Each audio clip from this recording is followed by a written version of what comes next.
Drop the knife now! Drop it. We've all encountered individuals who believe they hold special privileges. But what transpires when these folks pick a fight with the police? Welcome to Cams Don't Lie. Let's explore some real-life examples, starting with Brandy McGowan's case. On March 30th, 2022, Florida authorities responded to a Walmart after reports of Brandy McGowan threatening people with a brick.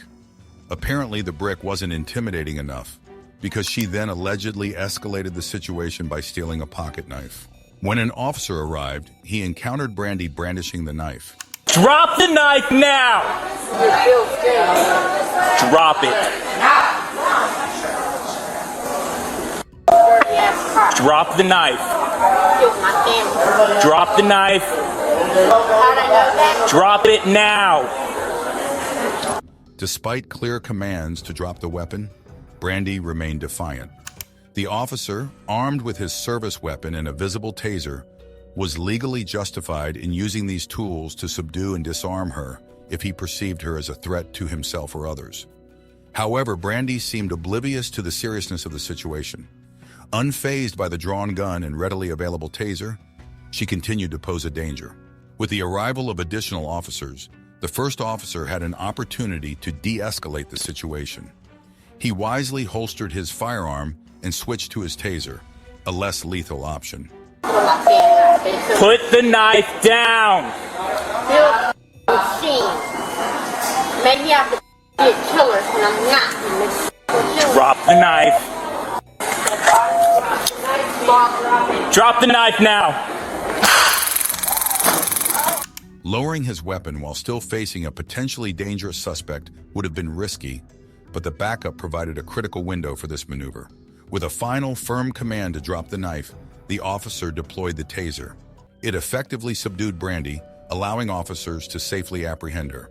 Following the Walmart incident, Brandy was transported to a local hospital for evaluation. As suspected, she was under the influence of methamphetamine, having reportedly ingested a significant amount before entering the store. A check of her criminal record revealed a history of offenses, including burglary, kidnapping, and battery. For this latest incident, she faced an aggravated assault with a deadly weapon charge, potentially leading to a 5-year prison sentence and a $5,000 fine. This next case serves as a stark reminder that alcohol can have consequences as severe as drugs.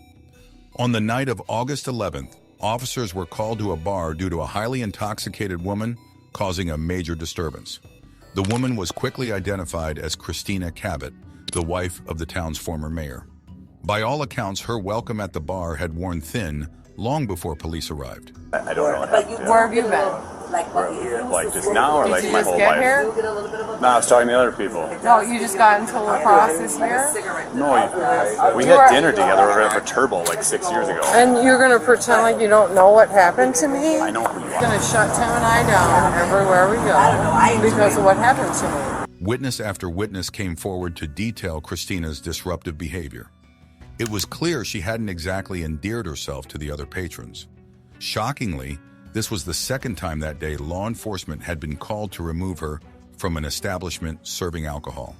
In fact, reports suggested Christina had been in an intoxicated state for most of the day. Even though the police department dropped all the charges. Even though the police department continued to investigate me when they had no right. So what does that have to do with tonight's Nothing. actions? I don't even know who called the police on me. A few people You should did. go ask them. So they've already told me. They What said did that they you say? were pushing people and touching people and trying to push people off their stools and acting disorderly. Not true. When questioned by the police, Christina displayed a level of inebriation that necessitated intervention. Her demeanor had shifted dramatically. Gone was the wife of a respected official, replaced by a woman convinced the entire city of La Crosse, the very place she resided, was out to get her and her husband. She insisted there was some grand conspiracy afoot, referencing past investigations by the police that, according to them, had been dropped unfairly. However, based on Christina's current state, it was difficult to discern truth from intoxicated ramblings. The reality of the situation seemed far more likely to be that Christina was simply looking for someone to blame for her own behavior. According to witnesses, The situation had deteriorated significantly before the police arrived. Security staff had repeatedly requested Christina leave the bar, but she became belligerent and refused.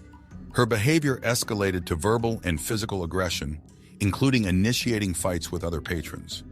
One particularly disturbing detail involved Christina throwing a tantrum in the middle of the bar, kicking and screaming like a child. Unsurprisingly, this behavior prompted calls to the police. The officers were met with a chaotic scene. Patrons were visibly frustrated and tempers were flaring. One patron, clearly exasperated, pleaded with the police to remove Christina from the bar, emphasizing they didn't care where she went as long as she left. Christina, however, remained defiant. She insisted on her innocence and refused to cooperate with the police. In a bizarre turn of events, another patron, possibly under the influence himself, approached the officers to vouch for Christina's character. This attempt at intervention backfired spectacularly, as Christina immediately walked over to the patron and began thanking him profusely, further solidifying the image of someone out of control. The situation continued to escalate. Despite repeated requests from the officer to speak with him privately, Christina became increasingly agitated. She loudly insisted on knowing the reason for the interaction and refused to cooperate. The officer, displaying remarkable patience, attempted to gain control of the situation. He calmly addressed Christina by name and offered to move to a quieter location for a conversation. However, Christina remained belligerent and refused to engage. Witnessing Christina's behavior, another patron, likely a friend, intervened and pleaded with the officer to release her. This only served to further disrupt the situation. Christina seized on this opportunity and dramatically expressed her fear of being arrested. The officer, however, remained undeterred. Given the severity of the disturbance and Christina's ongoing defiance, Deserve to be arrested right now? Yeah, I'll get it for you, okay? Do you think I deserve to be arrested right now? What you be charged with? I don't know. What am I being charged You're with? getting arrested for disorderly conduct. Disorderly You conduct? being detained. Oh, white girl. I don't go to jail. Oh, whoop! Yeah, this is discrimination. Okay. I'm gonna grab her. the officers determined that arrest was necessary. Christina's resistance continued even as she was handcuffed. She allegedly refused to walk and made things difficult for the officers by purposely deadening her legs. Even during this brief walk, she managed to find a way to antagonize those around her, likely with further demands or rude comments. Christina's defiance continued even during the short walk to the police car. She allegedly refused to cooperate and made things difficult for the officers by deliberately limping and resisting their efforts to move her. Here we go.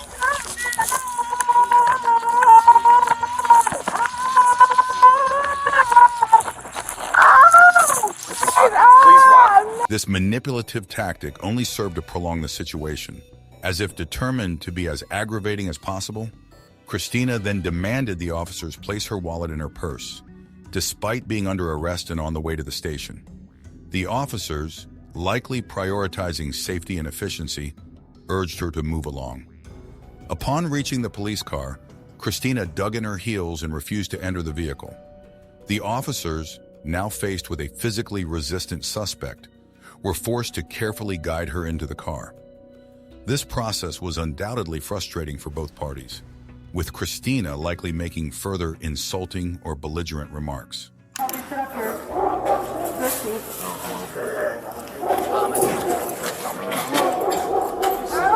The arrival at the station did not mark the end of the drama.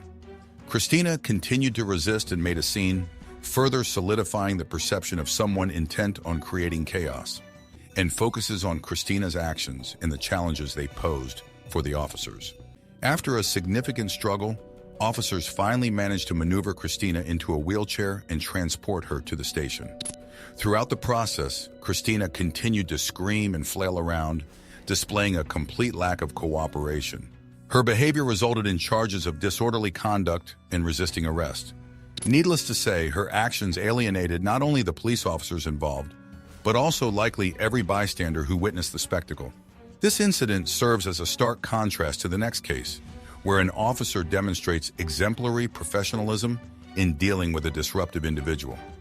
The situation reached a surprising turning point when the Muslim group, the target of the racist rant, opted not to press charges.